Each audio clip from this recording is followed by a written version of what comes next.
Well as 10 days, 3 trophies, one big dream. You got the job done. Is it so easy now for managers to complain about fixture scheduling? Well, you do hear that a lot, but there's a lot of games that we played in back then, and I think there was the same kind of conversations back then about the games and the amount of games that we were playing. But you have a season like we had, then you don't care how many games you play. You'd play another 20 games to have experiences like what we had. And I think if you ask someone like Pep, he'd say exactly the same thing. Yes, he will always come out and try to protect players, and all managers will do and have the right to.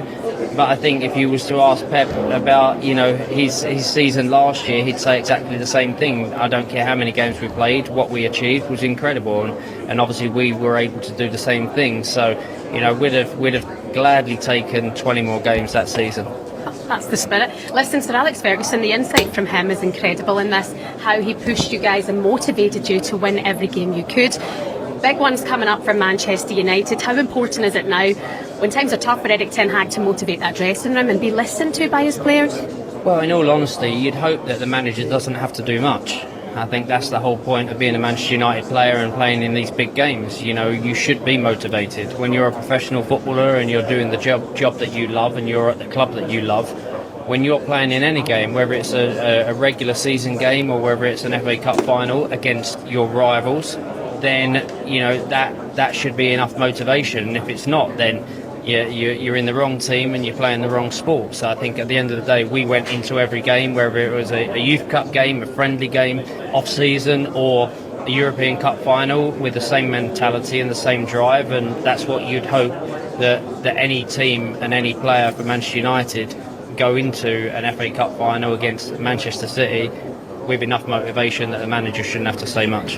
The importance comes across in this documentary of your friendship with the players, all the youngsters coming up together. That's something we're starting to see more of under Erik Ten Hag. Yeah, I think that we all know that Erik's a very qualified manager and a good manager, and he has the right motives. But I think that we were lucky in our day that we had Sir Alex Ferguson. We were lucky that we had Erik Harrison and Jim Ryan and Nobby Stiles and all of these great managers and motivators. So, yeah. Yeah, brilliant. Also, just one more question before I let you go. How excited are you for England? Euro's just around the corner, 36 days, Jude Bellingham in an England shirt. Yeah. You buzzing? I think we all get excited about these big competitions. As England fans, we're always excited for when the Euros come around or the World Cup comes around, and our fans will get right behind the team. I think we have a real opportunity, but we all know that once you're in a tournament, then it's a whole different ball game. But no, I'm excited as an England fan. I'm excited for these Euros, and obviously the season that Jude's had. The talent that he is, but it's not just the talent with Jude. It's about the way he is, the way he handles himself. He's a model pro that knows exactly what he needs to do. For someone that is so young to have the maturity that he has is incredible. And I think him playing abroad has helped him with that. And now he's obviously at Real Madrid, where the expectations are higher than most other clubs around the world.